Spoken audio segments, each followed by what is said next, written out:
We are still waiting, and obviously the anticipation is getting worse and worse. We would like to get an answer sooner or later. Quickly tell us what is going on here. It is a very tense place.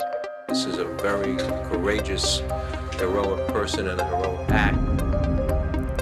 What this means to the NBA is that one of our idols is human. As the 1991-92 NBA season began, Magic Johnson, the effervescent superstar and linchpin of the Los Angeles Lakers, was conspicuously absent. According to the Lakers, Magic was dealing with flu-like symptoms that seemed to linger for an inordinate amount of time. And then, on a fateful November day, Magic told the world the real reason behind his absence. It wasn't the flu. It was something much more serious. A diagnosis that put his singular career on pause indefinitely and turned Johnson from a superstar athlete into something even greater.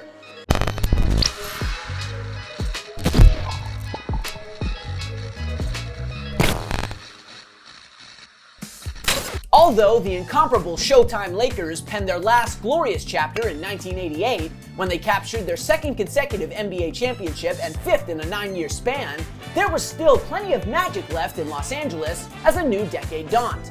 With an aging Kareem Abdul-Jabbar on his way out, Magic Johnson became the undisputed centerpiece of the Lakers in the late 1980s.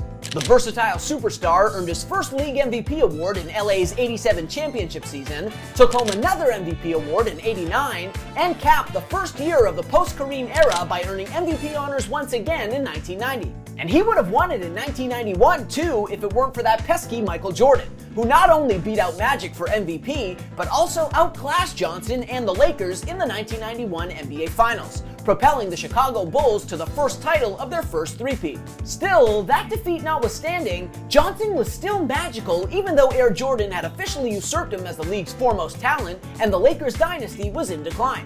Even in his early 30s, Johnson, whose dazzling play and magnetic personality had an outsized effect on the NBA's incredible growth in the 1980s, remained must-see TV and a hugely important figure within the game. And coming into the 91-92 campaign, with a finals loss to avenge, a 32-year-old Magic seemed poised to continue enchanting basketball fans. But as opening night neared, Johnson was incapacitated by what the team described as flu-like symptoms. He didn't play in either of the Lakers' final 2 preseason games. The purported illness also prevented Johnson from taking the floor for the Lakers' season opener in Houston, their victory in Dallas the following evening, and their home opener against the Clippers 3 nights later. Suspicion began to percolate.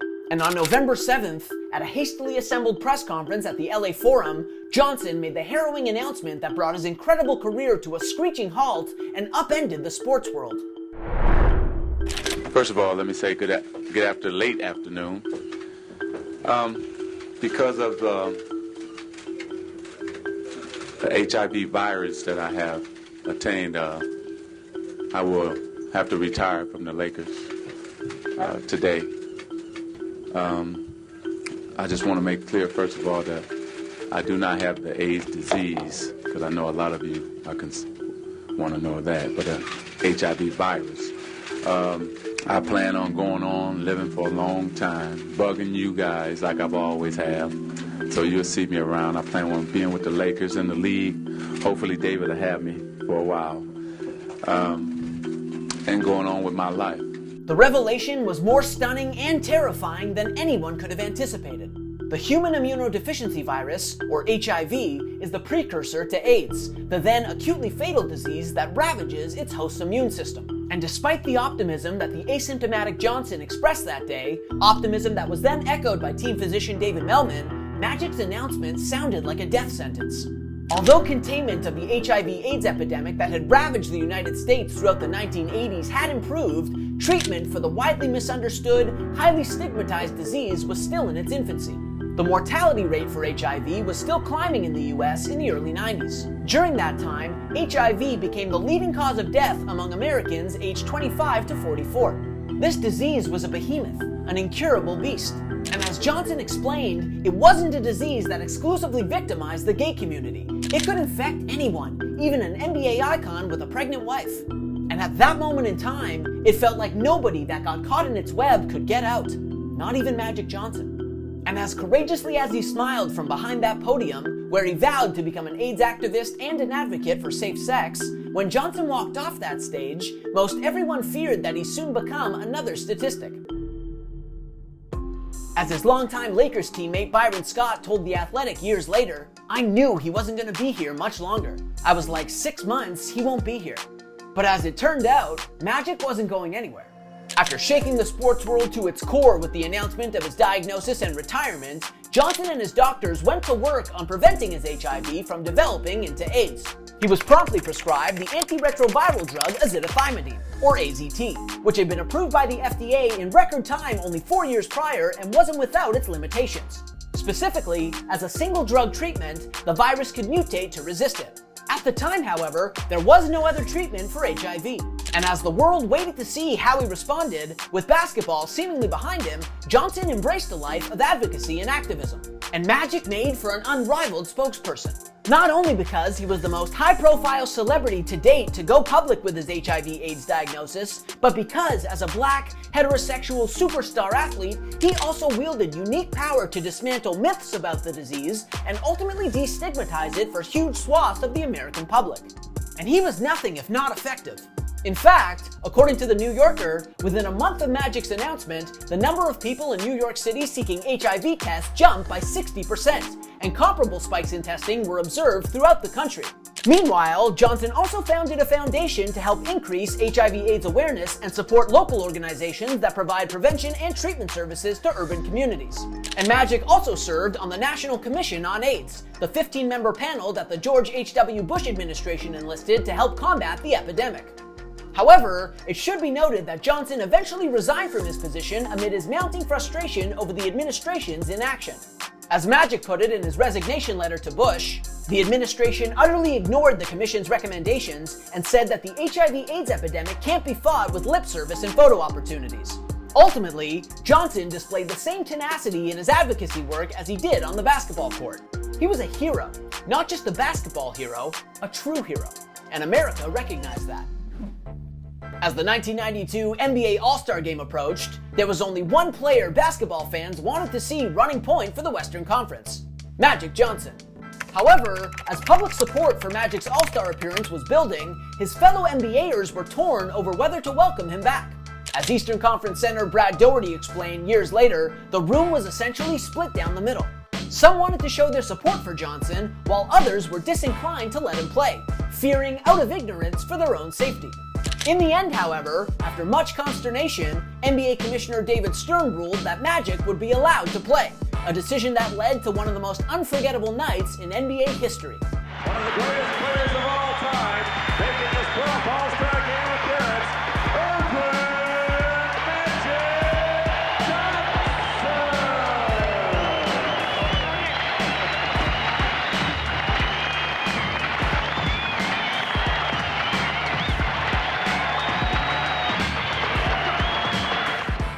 Despite retiring 3 months earlier under the most devastating circumstances imaginable, Johnson put on a vintage Magic show that night. Drexler with Mullen, Jordan back, Magic. There's the assist to Robinson. 2:46 to go, no doubt about this one. There it is. There's the three. Magic got his three. Waiting for that moment to shoot the three. Most attempts, most made. Johnson, 2 in a row for Magic. He's going for the MVP. And will be around the 60% mark and another great pass. All told, Magic finished with a game-high 25 points and 9 assists, and capped the contest with an epic, game-ending three-pointer. 6-5, three-pointer, yes, oh my!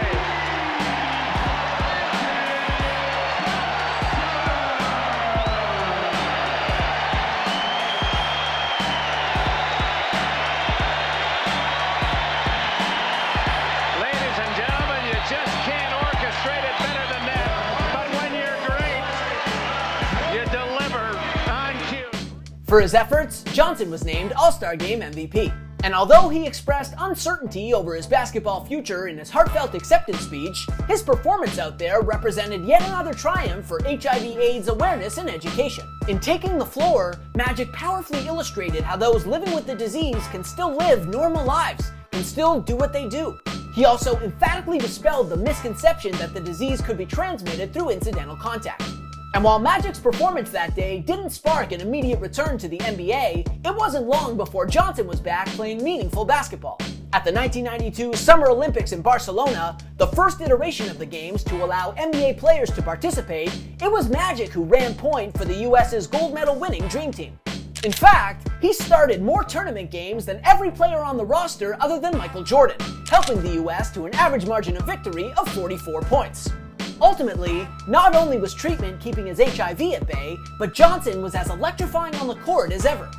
And in a span of less than 12 months, Johnson had gone from being a presumed casualty of the HIV/AIDS epidemic to being the poster boy for living a normal life while being HIV positive. Following the Olympics, Johnson actually attempted an NBA comeback.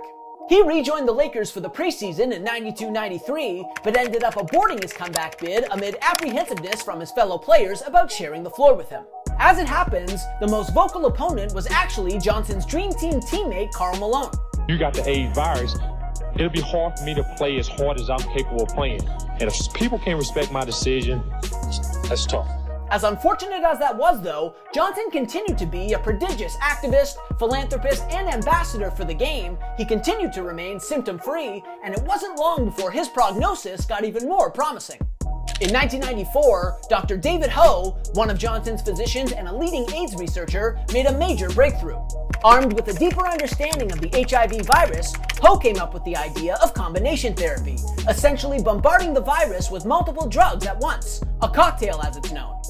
The hope was that this coalition of defenses could suppress the virus to a level where it's no longer detectable in the blood. And Johnson was essentially one of the first clinical trials for this approach. In 94, Johnson began a regimen of cocktail therapy, taking 3 drugs a day instead of AZT alone. And, pardon the pun, it was an absolute slam dunk, eventually rendering Johnson's viral load undetectable. According to the CDC, a viral load at that level not only prevents illness, but it also prevents transmission to others through sex or syringe sharing. It also prevents transmission from mother to child during pregnancy, birth, and breastfeeding. It was a breakthrough of untold proportions, one that earned Ho Time Magazine's Person of the Year honor in 1996. His approach, highly active antiretroviral therapy, quickly became the standard course of treatment, and from 96 to 97, death rates from HIV infection in the US declined an incredible 47%. Today, thanks in large part to combination therapy, incidence of HIV/AIDS in the US is down almost 75% from its peak in the mid-80s, and its mortality rate has shriveled to just 1.5 per 100,000 cases. It's not a death sentence anymore. And as for Johnson, his immediate embrace of Ho's pioneering approach has helped him keep the Magic going well into middle age. In fact, in 1996, at the age of 36 and roughly 5 years removed from his last NBA game, Johnson rejoined the Lakers for one last stint, just so he could go out on his own terms. He didn't disappoint. Crowd on their feet. Savor the moment. They're on their feet. Magic's first 2 points. Magic looking for the pass to Savalas. Finding Eddie Jones for the tomahawk. This game will come to a close with Magic Johnson and the ball, and just look at the elation on his face. In the almost 3 decades since, Johnson has gone on to add countless more chapters to his incredible life story and has ultimately cemented himself as one of the most enduring cultural figures in American history. Still, for all that he achieved on the basketball court and as an entrepreneur, his willingness to be the face of the HIV/AIDS epidemic, to resist shame in the name of education, advocacy, and hope, is undoubtedly his greatest accomplishment. Thanks for watching. If you like this video and want to see more content like this, hit that subscribe button.